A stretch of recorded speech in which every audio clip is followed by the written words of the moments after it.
Hi.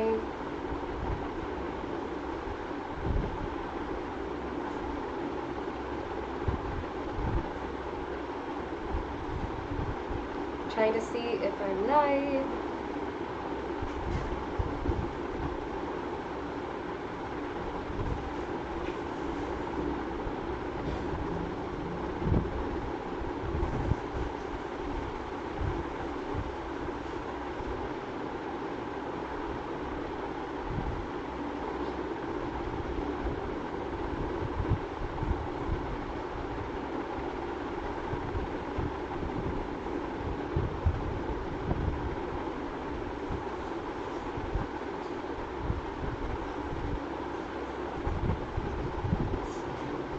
I think I am live and here.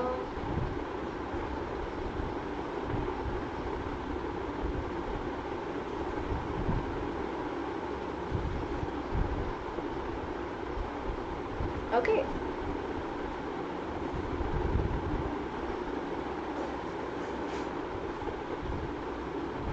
Hi, I'm Shree. I'm your English educator for grades 11 and 12. Today we're doing grade 12 and this is our usual class schedule. 3 to 4 every day except Sunday, Mondays, Wednesdays and Fridays are for grade 12, Tuesdays, Thursdays, Saturdays are for grade 11. Today we're doing the next half of a grade 12 lesson that we started 2 days ago. It's called Lost Spring, Stories of Stolen Childhood. So we'll be doing the second half of the lesson. Before we start, I just want to let you know that I will be checking the chat sometimes to see if you have questions. So if you have questions about the lesson, do leave them there and I will reply to you as we go through the lesson. Another thing is that I will be teaching in English. If there's anything I've said that you can't entirely make sense of, then let me know about that too, and I'm willing to repeat and go over it differently also. And third thing, for whoever might be new and watching me for the first time here, how we usually do lessons is we read a paragraph, we try to understand what's happening in the paragraph, and then we discuss some key themes in it or some sentences that tell us something especially interesting. So that will be our approach generally for the lessons, and I hope that's clear. And hello to Virendra. Nice to have you here.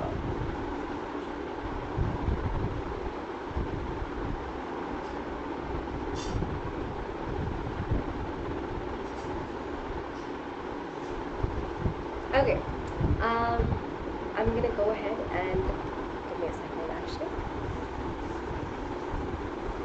Found the laser pointer, which is my trusty friend nowadays.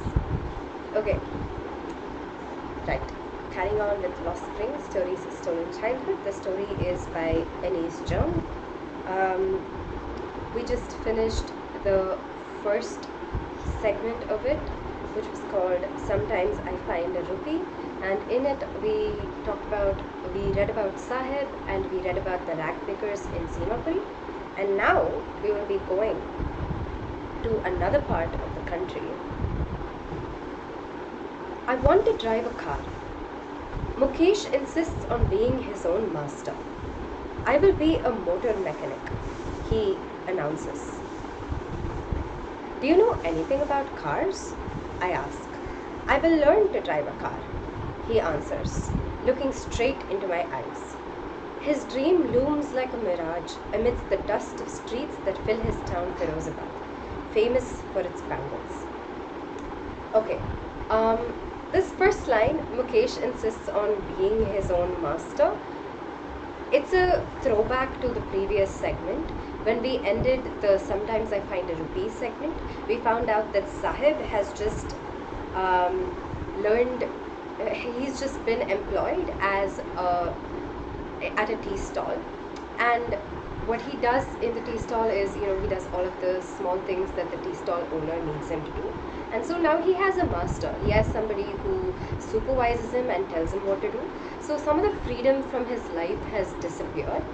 And so We see some distress in Sahib that he is not his own master, and then we open on this new segment and we get Mukesh, who says, I will be my own master. So Mukesh wants to have a job in which he sets all the rules, and that job, that dream job of his, is being a motor mechanic. And the author asks him, do you know anything about cars? You're saying that you want to be a motor mechanic, but what do you know about motors? And Mukesh says, I'll learn how to drive a car. So he's answering very confidently, and he is looking right into her eyes and saying this. And then the author says that his dream looms like a mirage. A mirage is an optical illusion, right? It's something that you're seeing when it's not there. So she says that it looms like an optical illusion in the dust of the streets of Firozabad, which is a town in Uttar Pradesh. And she says that this town is famous for its bangles. Every other family in Firozabad is engaged in making bangles. In fact, this town is so famous for bangles that almost every family there makes bangles. You could go and knock on like every other door, and you'd see that those people would be employed in making bangles. And in the midst of all of this is Mukesh, who instead wants to do something very different. He wants to be a motor mechanic. It is the center of India's glass-blowing industry, where families have spent generations working around furnaces, welding glass, making bangles for all the women in the land, it seems. So Firozabad is the center of the glass-blowing industry. Glass-blowing is when you work glass into different objects, and here they work glass into bangles. And so all of these families for years and years and years, and across generations, right, father to son to mother to daughter to going on and on and on and on, all these people have been making bangles. Furnace is it's a hot place. Fire is in it. That's a really terrible way of explaining what a furnace is, but it's basically for heating things. And they weld glass, which means that they join glass together also, and they shape it into bangles. So this is the work that they've been doing in Firozabad for so many years, and in fact it's actually a very important industry there. Now, a couple of things about this that we're going to talk about immediately. First things first, I just talked to you about how Sahib, when we ended on that specific segment of his, says, oh, I'm no longer my master, and is a little distressed about that. And when we open this, immediately we get Mukesh, and Mukesh says, I will be my own master, right? So there's like a little bit of a contrast that's being set up between Sahib and Mukesh. And the difference that we see is also in the titles of these segments. Sahib's segment is called Sometimes I Find a Rupee. And what that title tells us is that whenever Sahib finds a rupee, he finds joy in it, right? And Sahib in general expresses a sort of contentment, for instance, with standing outside the club gates and watching people play tennis inside. And in contrast, we have Mukesh, who says, I want to drive a car. And that title immediately gives us a dream, it gives us an ambition, it gives us a desire to be something different from what is going on right now. And so these two people, Mukesh and Sahib, are being sort of very gently contrasted in this text. It doesn't make Mukesh better necessarily that he has a dream, and it doesn't make Sahib less worthy necessarily that he doesn't have any sort of dream or doesn't express any sort of dream. It just shows us how two different people have responded in two different ways to the situations they're in, and the situations they're in are very similar, as we'll find out as we read on.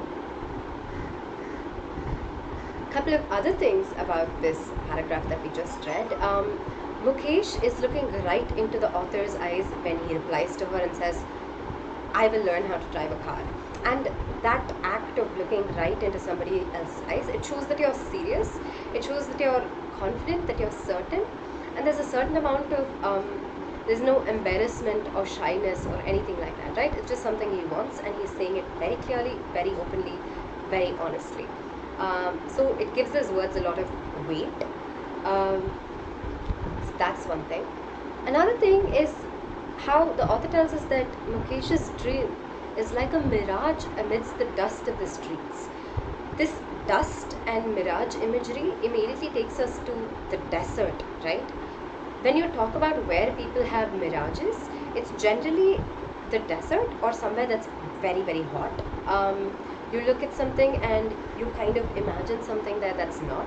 With regard to the desert, for instance, if you've been in the desert for a really long time, because you are undergoing a lot of heat, the stress of that heat and the fact that you don't have access to water generally makes you look around and think that you see an oasis, a pool of water here and there, right? So those are the kinds of illusions that crop up in the desert. These are the kinds of mirages that generally occur. And when the author invokes this imagery of a mirage amidst the dust, she is invoking this image of the desert, right? And she is more importantly invoking this idea of deprivation, which is to say, you think you see water because you haven't had access to water for a really long time and you really need that water. So here, it's because Mukesh hasn't had access to much of a life outside this bangle making that he dreams of being something else, right?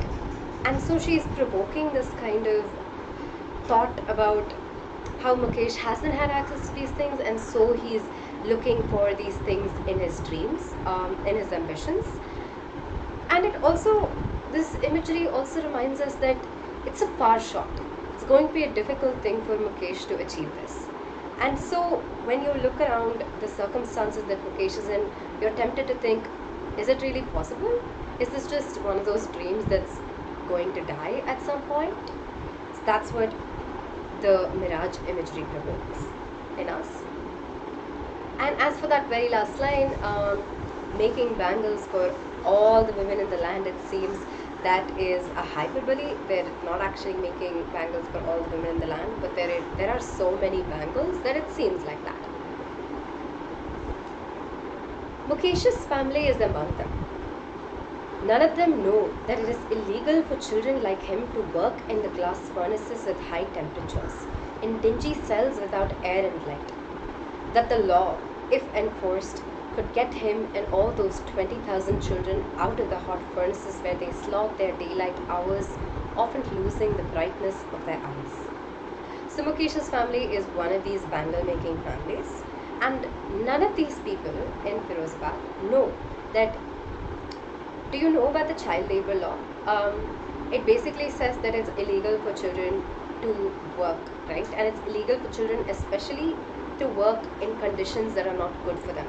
And a situation like this glass blowing industry where there's very high temperature because the furnaces have to be very hot to be able to shape the glass, where there is very little space. Dingy means like small and dark. Small and dark spaces, claustrophobic spaces, where there isn't much air and much light. Again, it's dark, and because it's so small and so closed off, it's not like breezes flow through it, right? Especially in such bad working conditions, children are definitely not allowed to be employed. In fact, it's called the child labor law, and you can look that up if you want to know more about it. And that's what the author means when she says that if that particular law is enforced, if somebody actually made sure that this law was followed, then all of these children who are working in these glass blowing places in Firozabad, and there are apparently around 20,000 children, including Mukesh, then all these children could be free of these furnaces, right? And how does the author describe this life of the children working? She says that they slog their daylight hours. Slog means work very hard. Like you would say, I slogged over my homework all evening. So where they're doing this very difficult labor, and where the brightness in their eyes is being lost. The brightness refers to wonder and to sort of childish joy and amazement that you have, and the ability to find things good in the world, and that's what they're kind of slowly losing, and we'll talk about why that is in a moment. So, two major themes here. One, the law, if enforced, and that immediately begs the question, why isn't the law enforced? If there is a law like this, then how come nobody is following it? And the author gives us part of an answer, one of which is the families don't know this is the law. Even if they knew, we can't be sure that they'd care because they're in very dire, desperate circumstances, and so they need to just send their children to work so that some kind of output is being produced every day and they have something to sell, right? So all of these things are part of why the law isn't being enforced. And another reason that the law isn't being enforced is quite simply because of corruption. It's because very often higher-ups, the government, the state, they don't always care about people, and they don't always make an effort to ensure that laws are followed and that people get the chance to live their best lives. And we'll talk about that too more in a bit when we read the latter ends of this segment. And in this particular section, losing the brightness of their eyes. Why are they losing the brightness of their eyes? The implication is that these are days that the children should be spending doing other kinds of things, right? They should get to play, they should get to go to school, they should get to experience life a little bit, and instead they're working very hard every day. And that kind of repetitive labor of being stuck inside a dark place and doing the same thing again and again and again, it starts to take some life out of you. You start to become a little more exhausted. Your imagination starts to be limited to that space. You can't think about a world outside that. And so slowly, they start losing that kind of joy that they can take in the world. I hope all of that's clear. I'm going to check if you have any questions right now.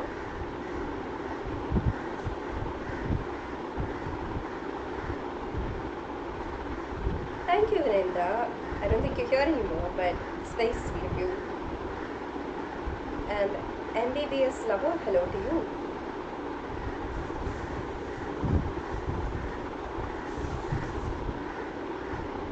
Okay.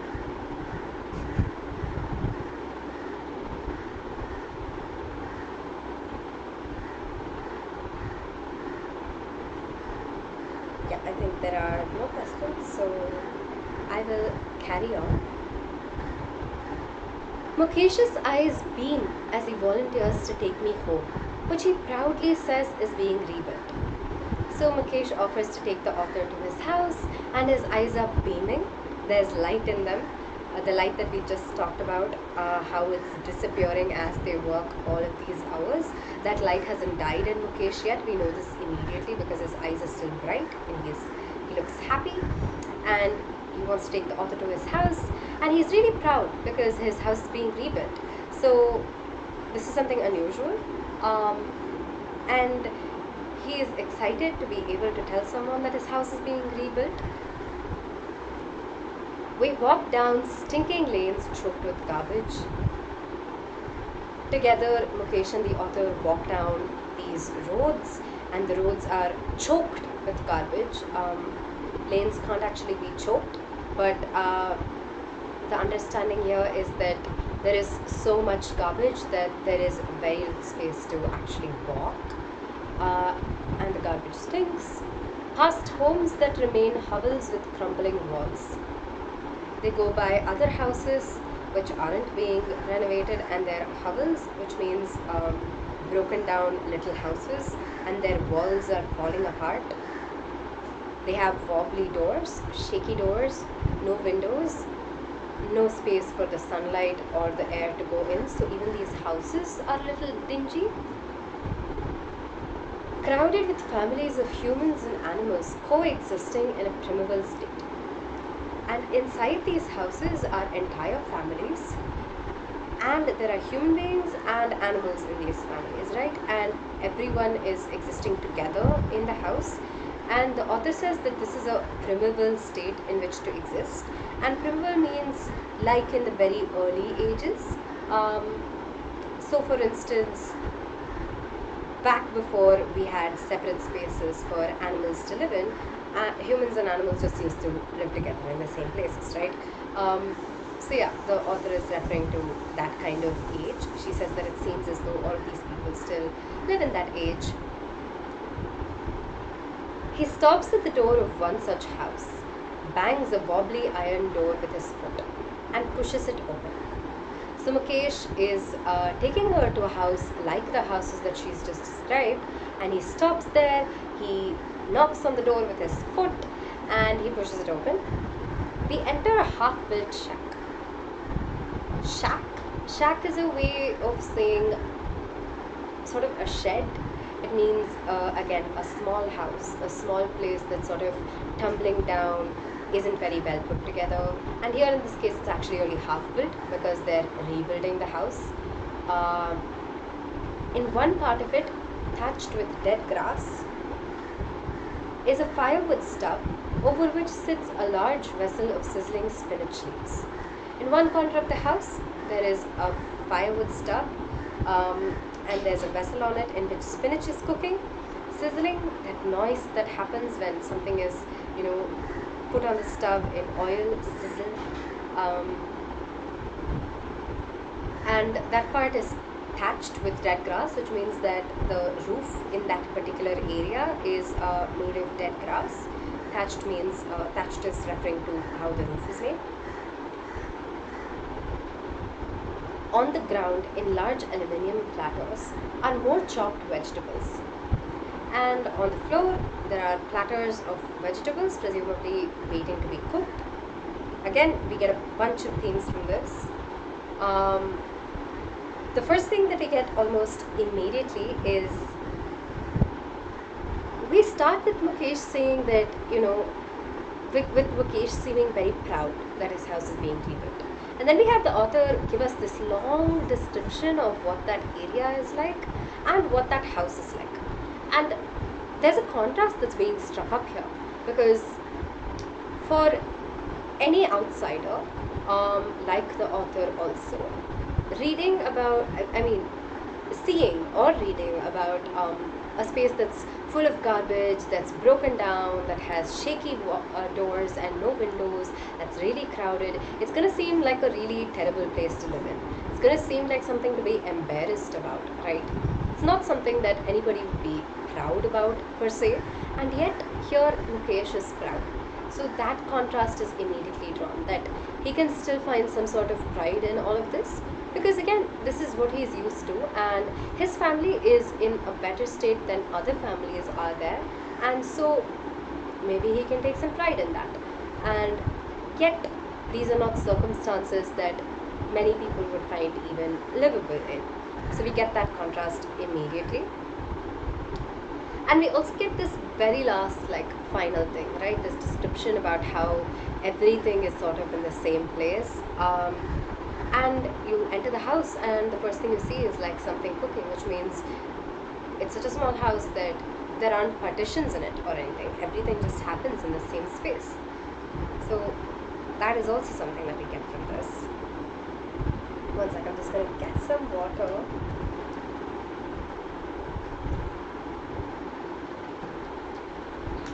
Okay. A frail young woman is cooking the evening meal for the whole family. Frail means weak, so a fragile young woman is cooking the meal that we just saw, and she's cooking it for the whole family, so it's just this one woman cooking for the whole family. Through eyes filled with smoke, she smiles. Firewood, smoke, and they're filling her eyes because she's been cooking for a long time. And eyes aren't, okay, so the eyes aren't actually filled with smoke, right? It's not like the eyes can hold smoke in them. It just means that the smoke has gone to her eyes, made them teary, made them red probably. So those are the kinds of eyes that she has, and probably there is some smoke around too. So she's looking at the author through the smoke, through those eyes, and she smiles. She is the wife of Mukesh's elder brother. So she is Mukesh's sister-in-law, not much older in years. She has begun to command respect as the Bahu, the daughter-in-law of the house, already in charge of 3 men, her husband, Mukesh, and their father. So not much older in years, not much older than who? It seems as though not much older than Mukesh. So she is actually quite young, maybe.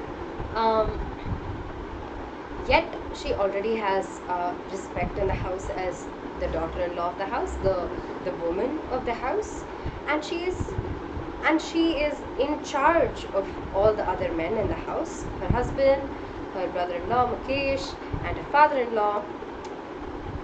And in charge is a very interesting phrase here, and we'll talk about it when we get to the themes. When the older man enters, she gently withdraws behind the broken wall and brings her veil closer to her face. So when their father-in-law walks into the house, she leaves, she goes behind the wall, and she has a veil that she's wearing, and she draws it over her face, she covers her face. As custom demands, daughters-in-law must veil their faces before male elders, because this is a custom, a practice among them, that women, daughters-in-law especially, must hide their faces in front of their male elders. In this case, the elder is an impoverished bangle maker. Despite long years of hard labor, first as a tailor, then a bangle maker, he has failed to renovate a house, send his 2 sons to school. All he has managed to do is to teach them what he knows, the art of making bangles. So in this particular circumstance, the male elder, the father-in-law, is a poor bangle maker. He has not earned much in his life, and despite spending years and years working, first he worked as tailor and then he worked as bangle maker, he hasn't gotten enough money to properly rebuild a house, and he hasn't been able to send his sons, Mukesh's elder brother and Mukesh, to school. And all he's done is teach his sons the only thing that he knows how to do, which is how to make bangles, right? And again, let's get to some themes. We already spoke about eyes filled with smoke. So let's talk about in charge here, right? The Bahu is in charge of the 3 men. What does this mean? It means that she is responsible for taking care of them. So she will essentially do everything around the house and ensure that all of the needs of these men are met. It doesn't mean that she has control over them or control over their decision making or anything of that sort. So she is only in charge in the sense that she is responsible for taking care of them. It's like being in charge of actually I don't have an example immediately available for you, but yeah, it just means that she doesn't necessarily have control of it. Sorry, I repeated that 3 times. As custom demands, daughters-in-law must veil their faces before male elders. This is the kind of custom that has come down from years and years of particular peculiar thoughts, and some people, well, there would be an issue with customs like this if the women didn't want to do it and yet were being forced to do it, right? And that includes women who haven't been allowed to think, maybe I don't have to do this. So it's a very difficult, complex kind of thing to think about. Is this something the woman wants to do? Is this something the woman has even been allowed to think about as something that she doesn't have to do? All these questions must be asked before we can say, yes, this custom is totally okay and we should keep practicing it. That's just something I want to bring up. It isn't directly connected to the story necessarily. Another theme is the fact that this old man says that he's been working for years and years, but he hasn't been able to make any economic progress, right? It's not like he's earned a lot of money. He hasn't earned enough money to rebuild his house, and he hasn't earned enough money to send his sons to school. And I want to ask you to think about this for a moment. Why is it that even after years and years of hard labor, of difficult work, this man has not been able to economically progress? So while you think about it, I'm going to let you think about it for a couple of seconds.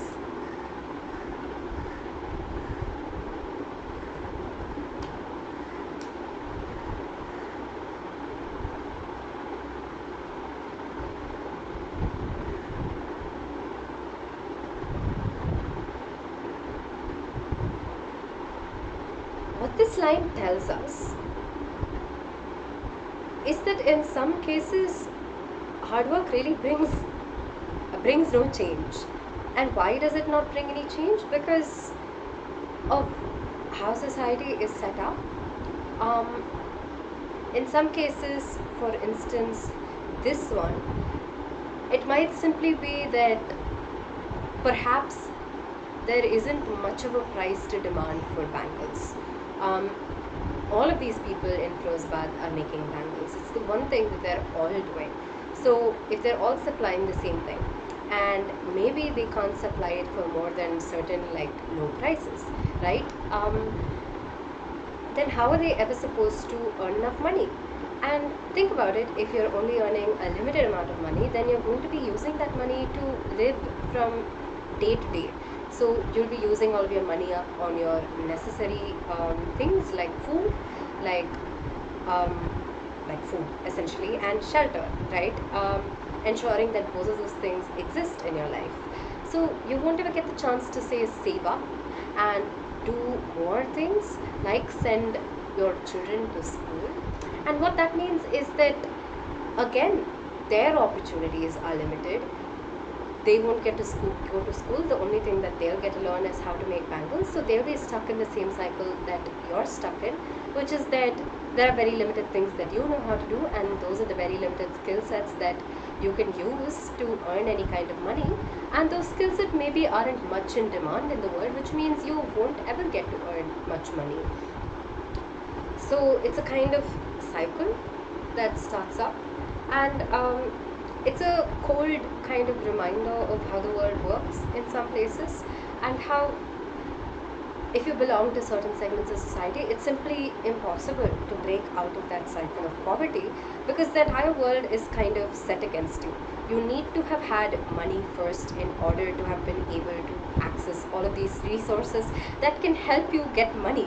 But you don't have that money, so you can never access those resources, which means you don't have ways of earning money. So it's a cycle. It's a really vicious cycle.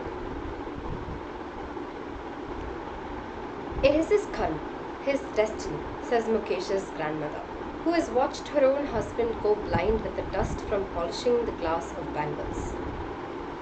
So Mukesh's grandmother, who is the wife of this man who says that the only thing he knows how to do is make bangles, says that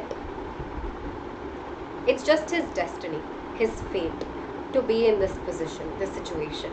She's watched her husband lose his eyesight, because when they're polishing the glass while making the bangles, the dust from it, it must fly into the eyes, and eventually over time it blinds you. So they're working in really, really poor conditions. Not only that the physical spaces are dingy, but they don't have any kind of equipment to use to protect themselves, which larger manufacturers will have. Can a God-given lineage ever be broken? She implies. So she's saying, when she says that, her husband is doomed to this, this his is actually not very clear. It could easily refer to the husband, it could even refer to Mukesh, though here the grandmother seems to be talking about the husband. We'll talk about why maybe Mukesh is involved in this later. But the grandmother is saying it's his fate. He was, no matter what he did, he would have ended up here, because God has given this to our lineage. And this is a religious declaration of sorts. The grandmother is saying, oh, this is what our generation, this is what our family is doomed to do, and it's impossible to break out of it, because God has instructed that this happen. Born in the caste of bangle makers, they have seen nothing but bangles. So what we have here is information that their caste is that of the bangle makers, and these people have seen nothing but bangles. Their entire life has been about bangles. They've seen bangles in the house, in the yard, in every other house, every other yard, every street in Firozabad. There are bangles upon bangles upon bangles in every single place. Spirals of bangles, sunny gold, paddy green, royal blue, pink, purple, every color born out of the 7 colors of the rainbow. Varieties of bangles in all sorts of colors lie in mounds in unkempt yards, are piled on 4-wheeled handcarts, pushed by young men along the narrow lanes of the shanty town. So these bangles are made and they're put in big piles in very shabby yards, and then they're put on handcarts and men push it around the town. This sounds like the men pushed around the town to sell it.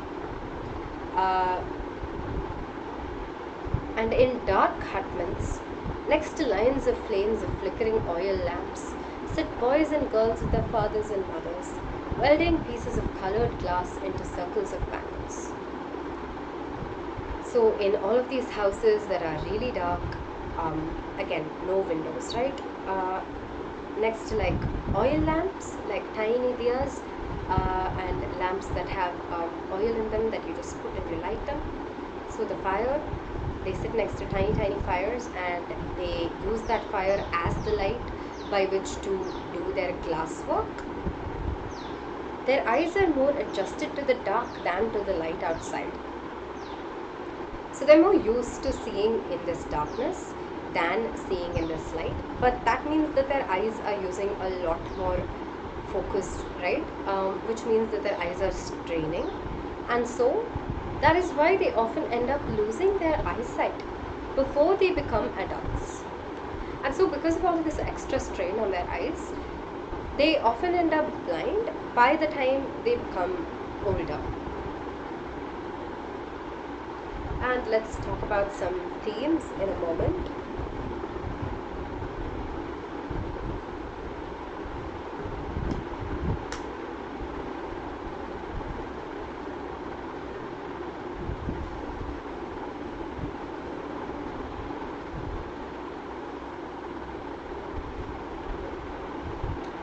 Okay, so the caste system. It's a system wherein people are divided into different groups, and those different groups are put in a particular hierarchy, and those different groups are only allowed to do certain kinds of labor, right? And in this case, I mean, in today's world, the caste system is legally illegal, right? In the words of the law, it's illegal, but we still see how it carries on in situations like this, in scenes like this, in places like this.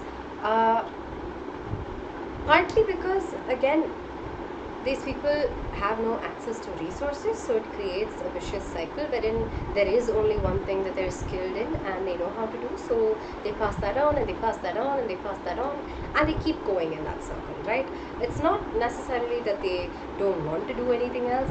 It might just be that they don't know how to do anything else, and they're trapped because of the fact that they don't have access to other things that they can learn how to do. And we also see in the grandmother a certain sense of resignation. She says it's fate, it's destiny, something that God has given to us. And because of that, it's impossible for us to ever move out of it. So we see also this sort of leftover resignation that the caste system has left in people. The sense that maybe this is all they are meant for in this life, and that it has been decreed for them, and so there'll be no way to move out of it. So these are some of the ways in which the caste system has impacts and does continue to prevail in certain ways, despite the fact that on paper it's not supposed to exist anymore. So that's something that the story is telling us here in this moment. And I also want us to talk a little bit about the bangles that are lying around in piles, right? Look at this moment. It's sunny gold, paddy green, royal blue, pink, purple, and there's a lot of brightness in those colors. There's a lot of diversity in those colors. They sound beautiful, and yet the way that they're kept is in shabby yards, because there isn't actually a lot of value to them for these people who are making them, because it's just their everyday labor.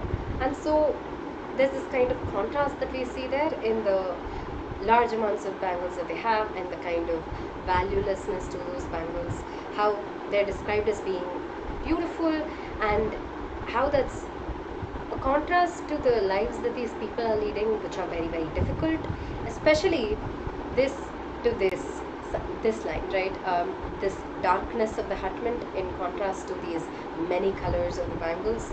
Yeah, the vibrance of the bangles doesn't reflect in their lives, basically. That's something I want us to note. And finally, they end up losing their eyesight before they become adults, these children, these people.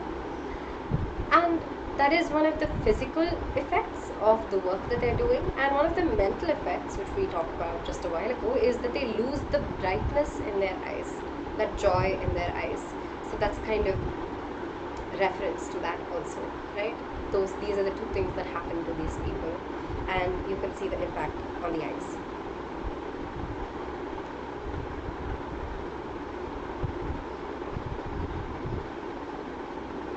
Hi Gurvinder.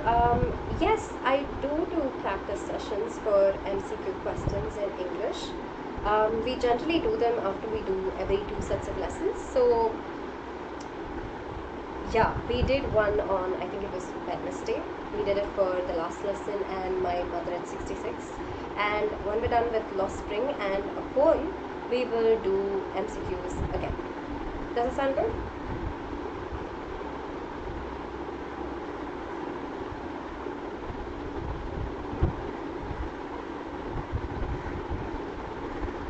Okay.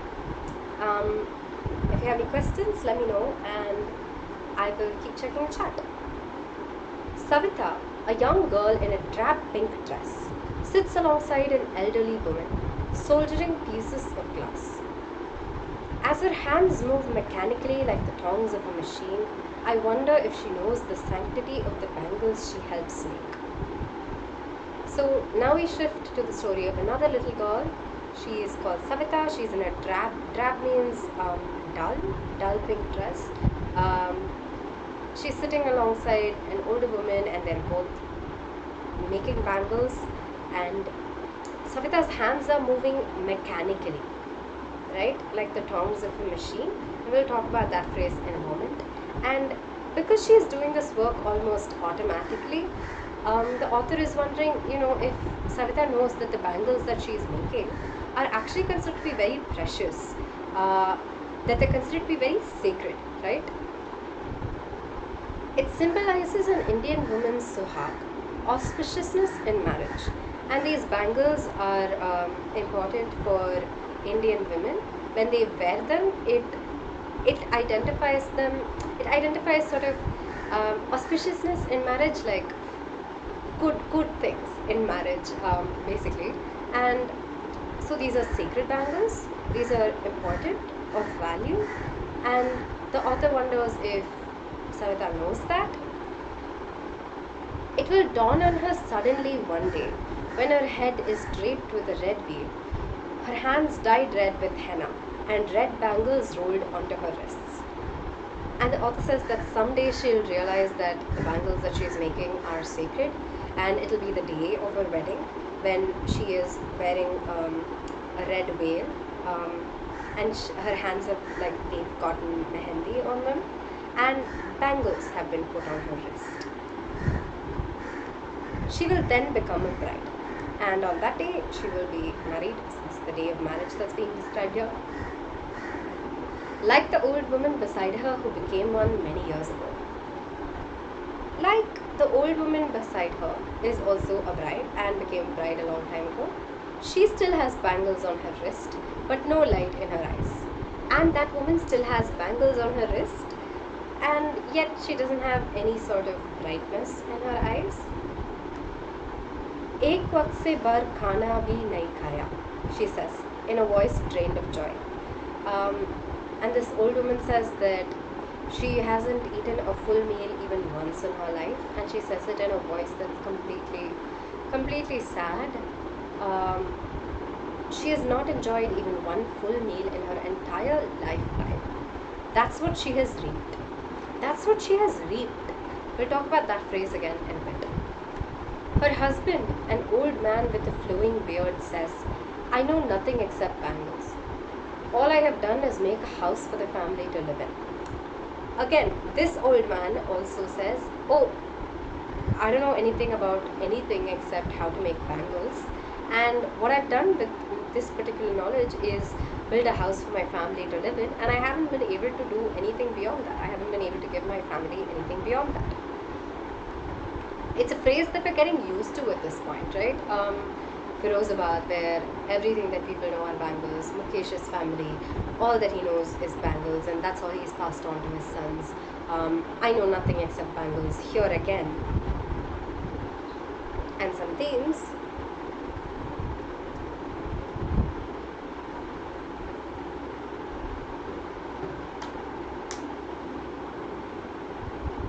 Savita's hands are moving mechanically, which means automatically they know how to do this. This isn't something she's doing with interest or particular attention to the work. She just has done it so often, she knows how to do it, and so she is making it almost automatically. There's no care in it, and that's why the author sort of says, oh, it seems it's such a sacred bangle and she's making it like this. And that's a function of Savita's circumstance, right? It's not something that we're blaming Savita for. And the mechanically also reminds us that in a lot of places machines make these bangles, mass production of bangles happens, which is a lot easier, a lot less painful for people, and those mass produced bangles probably also get sold more widely. So it's a very distressing kind of contrast between the lives of these people and possible places in which bangles are being mass produced. The sanctity of the bangles. And really you have to wonder, like, if Savita knew that the bangles that she's making are important to other people, would it really seem like her work is important to her? Would it make a difference to the fact that the work right now is just something that she has to do? Probably not, because it's not like she's been given any particular kind of choice in this, right? It's just something that she kind of has to do because she's been brought up in this family where they've asked her to do these things. And I also want us to talk about that's what she has read, which is something that seems to be here in reference to this old woman. And this doesn't mean that, she's done something to deserve this, but it's kind of how it's phrased. That this is all life has seen fit to give her, right? And that sort of resigned statement is something that you've probably heard from your families. Oh, I've done this, and, this is all my life has come to. Oh, this is all my life has come to because of all the things I've done in my life. This is all the world has seen fit to give to me. I don't know if they do this in your house, but in my house they kind of just put their hands on their heads and they say, my fate. It's written for me, and this is what I'm doomed to.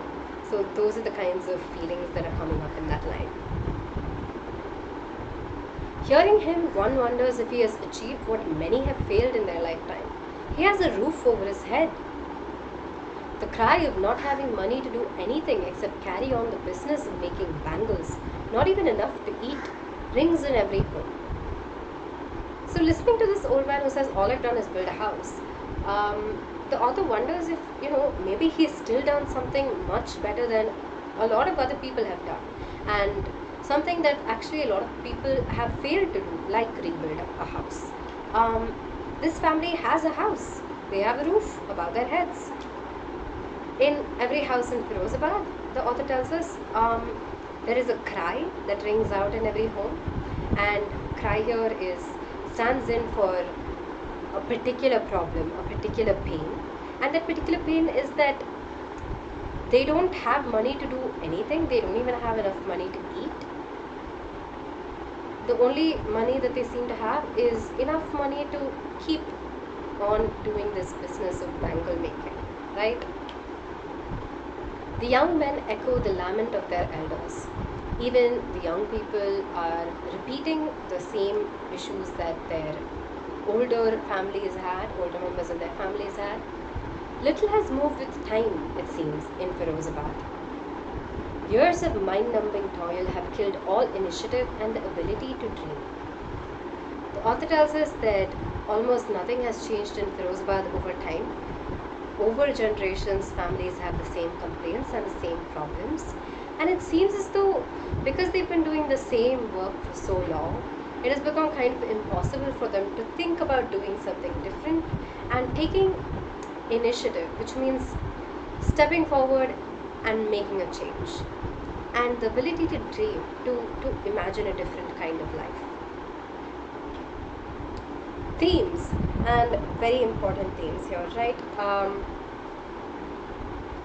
Here we get told that they don't have enough money to do anything except carry on making bangles. So even if they want to do something different, they cannot do anything different, because all they have enough money for is to keep doing the thing that they already know how to do. And why is that? Because they already know how to do it, so it's not a skill that they have to invest in learning.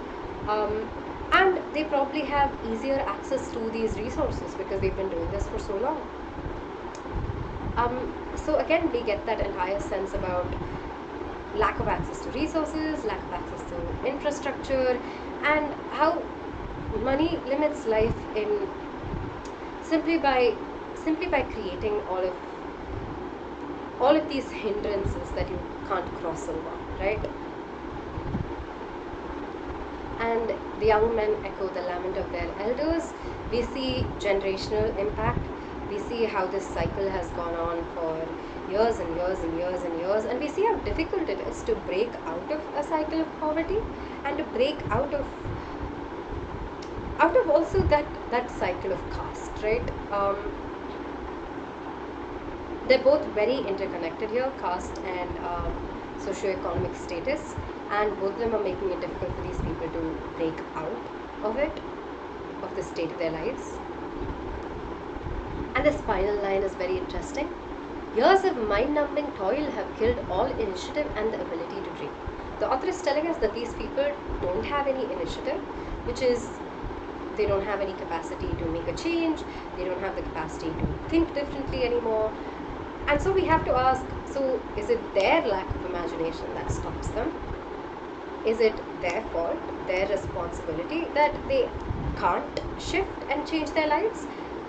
And the author has given us the answer to, right? She says that what kills all of this capacity is mind-numbing toil. So the kind of work that they're doing, this kind of very desperate life that they're leading also, which involves them to sort of just keep working every day from morning to evening and working in such bad conditions also. The kind of way that you have to switch off your brain to keep doing that work, that kind of mechanicalness that is even there in Savita, for instance, and the brightness that goes away, that kind of way in which you just, if you do the same thing day after day after day, let's talk maybe like a data entry like thing, and you have to enter the same sets of data into like an Excel sheet every day. At one point you stop thinking about it and it becomes so dull and just something that you have to do in order to keep surviving, that you switch off your brain, and that sort of mind-numbingness is there. And the fact also that there is no avenue for them to really do anything more than survive from day to day, means that there is no space or room for them to have the capacity to take initiative or dream. So what really kills in this situation is the toil and the setup of society. Why not organize yourselves into a cooperative? I ask a group of young men who have fallen into the vicious circle of middlemen who trap their fathers and forefathers. And the author is speaking to some young men, and these young men are in the same cycle of middlemen, and we'll talk about that too in a bit. Then the same vicious cycle that their fathers and forefathers lived in. And the author asks them, why don't you make a cooperative? And a cooperative is a setup in which a bunch of people who do the same sort of work come together, they pool their resources, and they sell their things together, right? It gives them, it makes it easier for them to buy things, so the cost of operations is reduced. And also when they sell, because there's strength in numbers, they can also set like a common price. And they can also stand up against people who are mistreating them. And yet, even if we get organized, we're the ones who will be hauled up by the police, beaten and dragged to jail for doing something illegal, they say. So they tell her, and she says, oh, why don't you just try this out? That even if they try it, they will inevitably get dragged into jail and beaten up by the police. And for what? No one knows.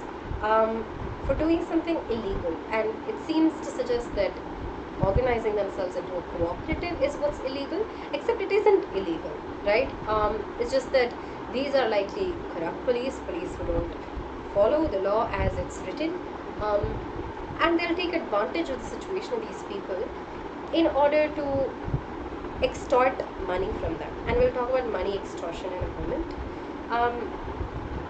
So here we see how this unfairness of the police, this unfairness of other layers of society is also deliberately keeping these people in this limited life. There is no leader among them, no one who could help them see things differently. Their fathers are as tired as they are. They talk endlessly in a spiral that moves from poverty to apathy to greed and to injustice. So there's no one among them who thinks differently, who could maybe inspire them to make a change to their lives. And the reason is because everybody there is tired. Their fathers are tired, they're tired, and they always sit around and they talk in these circles, and they talk about four main things. They talk about their poverty, they talk about apathy, which is the sort of indifference that they're feeling, and the indifference of the world probably, to greed and injustice, and we'll talk about greed and injustice in a moment. So what we really get here in this particular paragraph is a sense of repetitiveness, that endless talking in a spiral, the fact that they've fallen into a vicious circle, all suggests that they're all stuck. One second.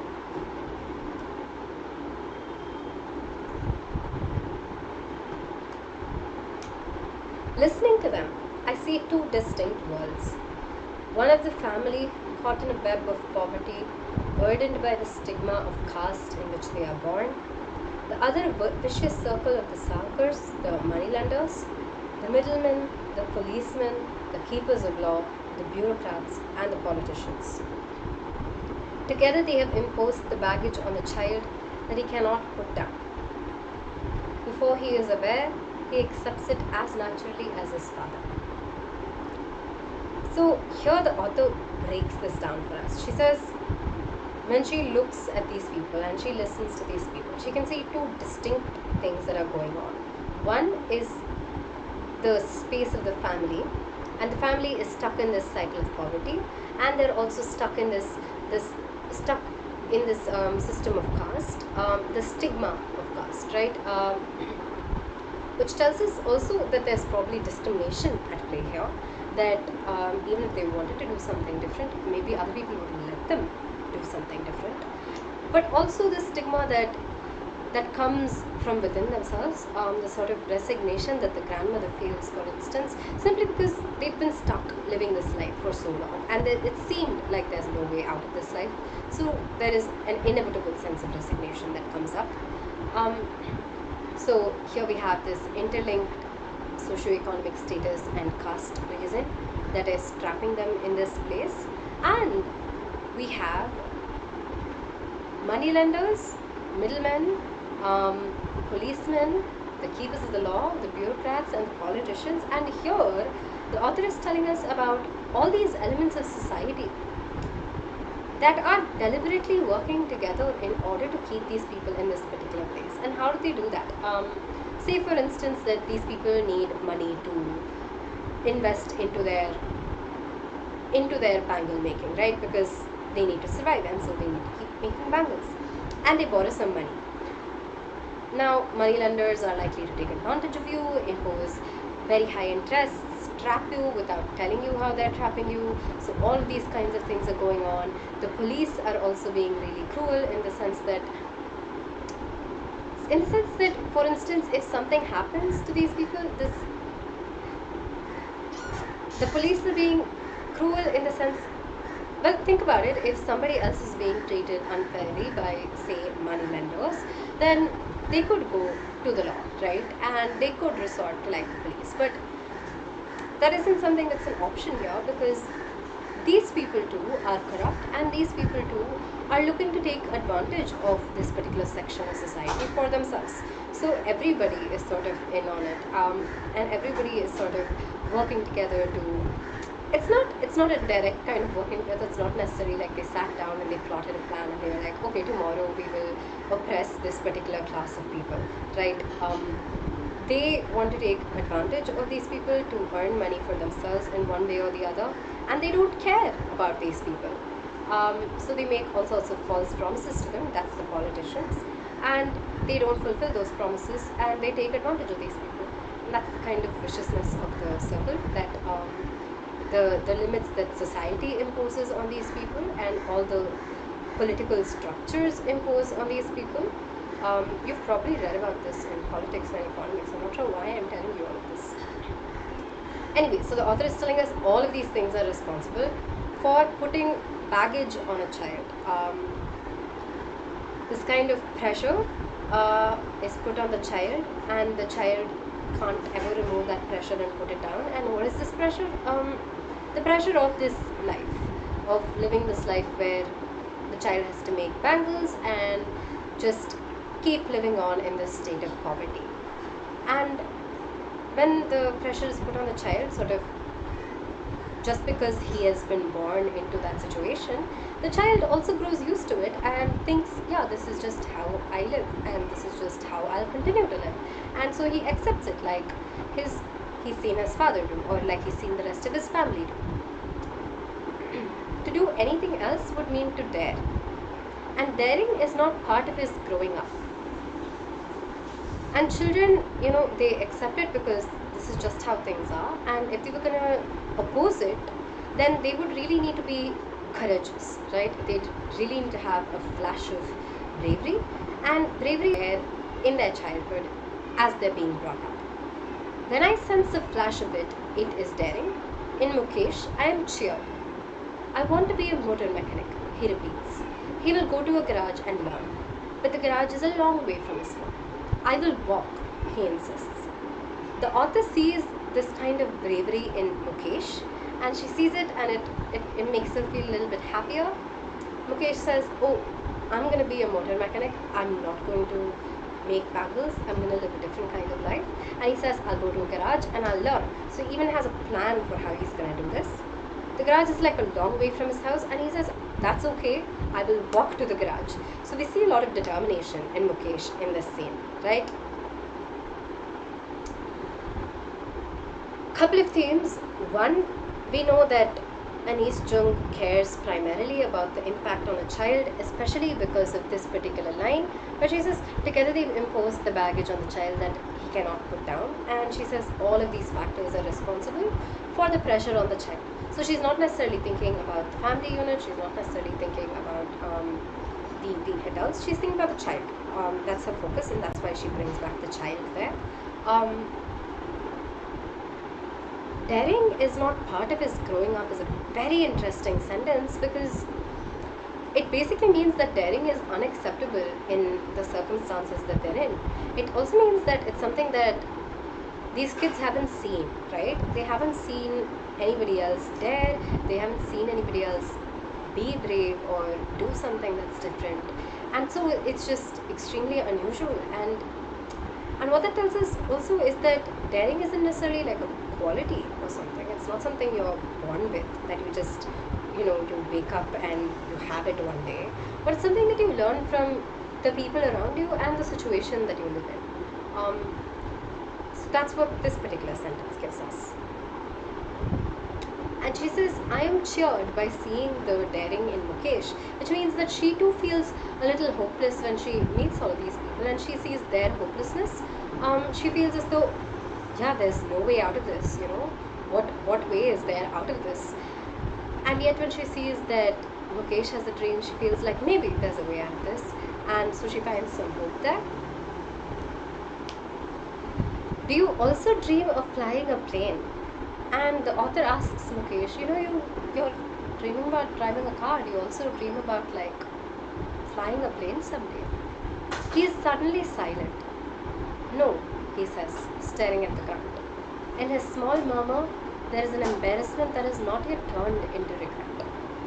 He is content to dream of cars that he sees hurtling down the streets of his town.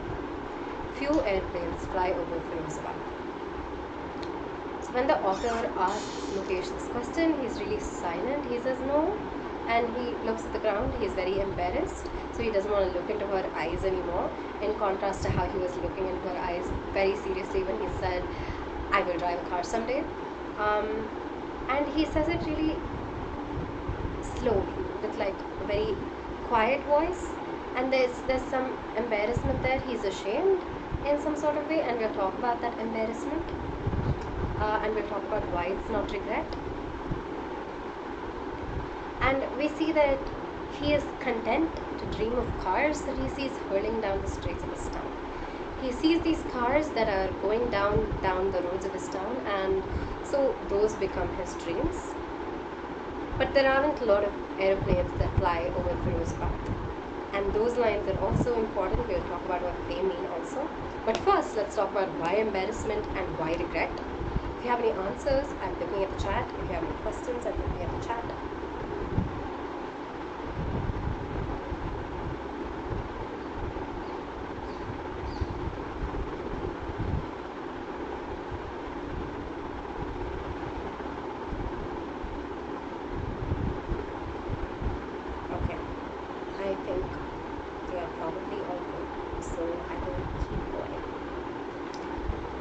He's embarrassed because it's not something that he has dreamt of, right? It's not something that he has thought about.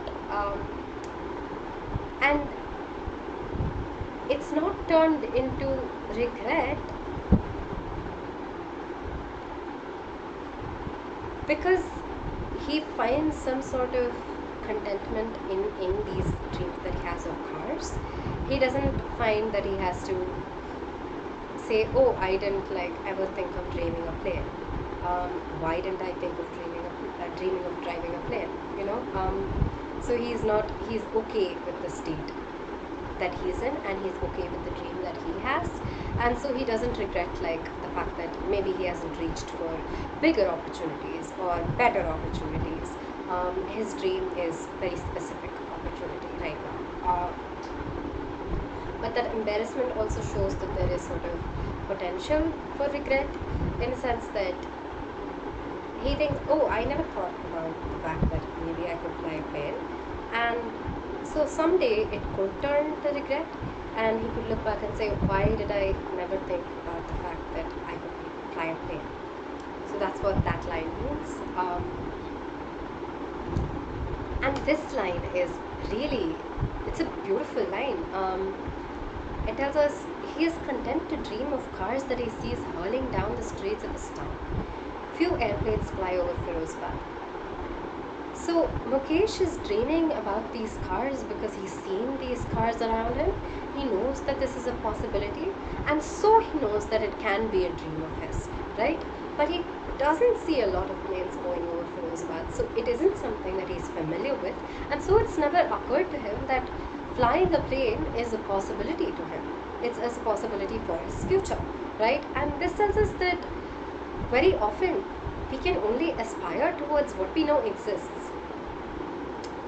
So, for instance, you can't dream of being, say, a curator in a museum if you don't even know that that's a job that exists, right?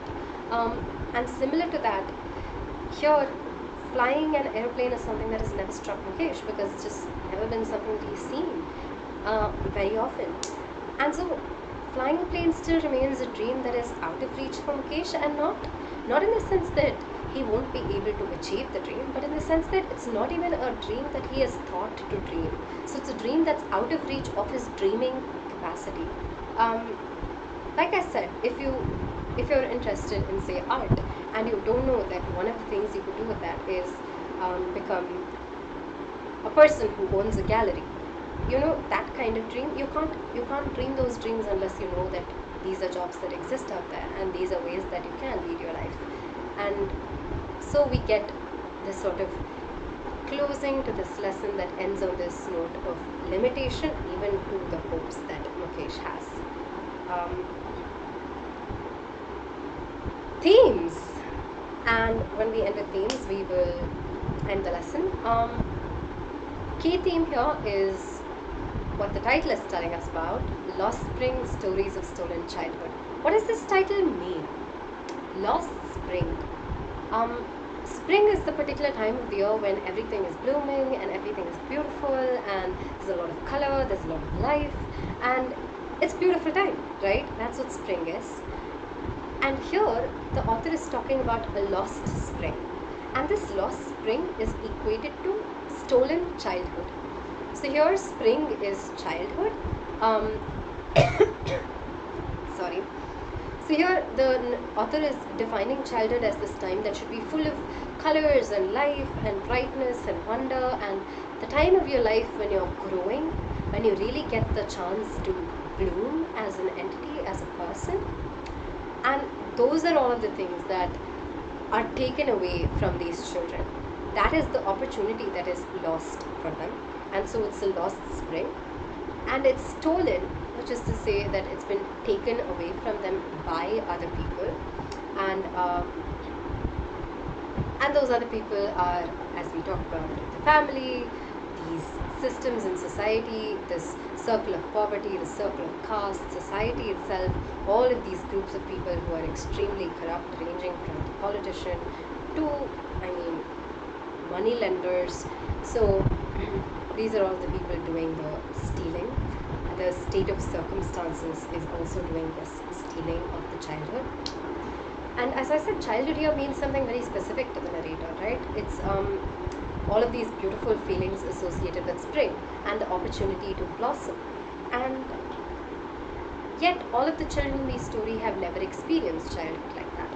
And it's probably not how they would describe childhood if you ask them to.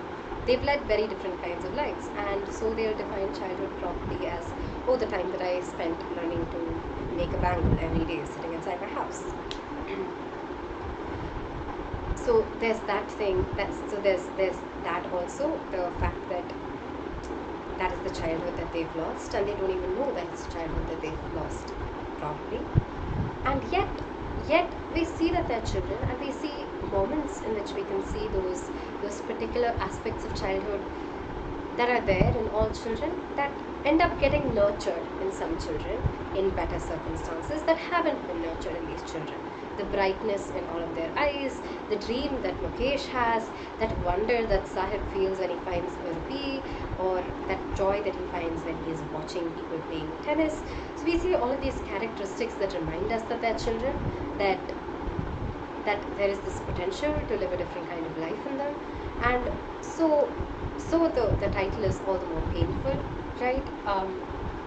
That is what ends up being snatched away from them.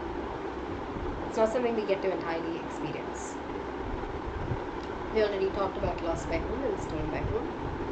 We already spoke also about the roles of families, governments, and other segments of society in stealing these childhoods. Another thing that we came across is really the far-reaching impact of systems of caste and poverty, systems of caste and the cycle of poverty, how it goes generation to generation, the physical effects that it has, the mental effects that it has. And finally, we also saw how the conditions and the circumstances that we grow up in shape us very deeply, from our personalities to our dreams. There are all of these people in Firozabad who don't dare because they've learned that if they dare, nothing good is going to happen to them. All that's going to happen is that they're going to be beaten up by the police. And we also have Mukesh, who has a dream, and yet he has not thought about dreaming about flying an aeroplane because it's not something that's upward to him. And so these are the ways in which the conditions that we grow up in, the environment that we grow up in, shapes us and influences us and makes us the people that we are. So that's a very key thing that we see here. And that's part of why that kind of cycle goes on and on and on. And finally, there is the hope that Mukesh offers at the very end, that there is a possibility to break out of this. That's a very complicated hope, because even though Mukesh offers that possibility, immediately after we also understand that the kinds of dreams that Mukesh dreams are kind of limited to the circumference of his life. And so it's a bit of a it's a hope that you look at and you're like, but it could be even better than this. And that's difficult to think about when it comes to hope, right? Like, the hope itself is limited, then how is it hope? But it's still a good ending, it's still a bit of a brighter ending, and that hope still holds a lot of potential, and we can't forget that either. That's the note on which I wanted to end today's lesson.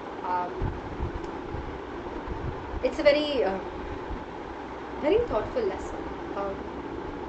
It tells us a lot about India, as it is today also, not just in the time that Anish Jung wrote this story, wrote this book, chronicle. Anyway, I hope you all liked today's lesson. If you did and you would like to listen to more lessons like this or access, say I saw someone asking for MCQ practice questions, there should be more of that on the app also, the Unacademy app. You can download it on Play Store or on the Apple Store, and you can try a bunch of features for free. That's my code there, THAR01. You can use it if for when you download the app, and you can access all of these things for free. And you can also get a subscription to Unacademy Plus. It will give you access to all sorts of courses, all sorts of content, and it will give you access to doubt clearing sessions, cover all the syllabus there in extreme detail. You'll get access to study materials, you'll get access to practice tests, and you'll get access to people who will help you study, so you'll get a lot of mentorship there. And these are the prices for Unacademy Plus. The costs are different based on however long you take the subscription for. The per month cost reduces if you take the subscription for longer, which is something to note. You can also add a referral code if you're getting a Plus subscription, and my referral code is THAR01, and it will give you a 10% discount. There is also something called Unacademy Iconic, in which you get one-on-one support from educators for your courses, so you won't be working in like groups anymore. It'll be you and an educator, and you getting like doubts cleared from that educator and support learning from that educator. You will get weekly reports on your progress, and you'll have access to all the Unacademy content that there is. So Iconic is like a step beyond Plus. And these are the prices for Iconic. Again, based on duration, the prices differ. And again, if you take it for longer, then it costs less per month. My referral code again is THAR01, and you can use it to get a subscription discount of 10%. Sorry to cough. That's been a very long lesson, but a very important one. I hope you liked it. If you did, then leave a like and subscribe if you'd like more content like this, and let me know in the comments below what your feedback is, whether this is working for you, what you'd like me to change versus what you'd like me to keep the same. Thanks for being here, and I'll see you again.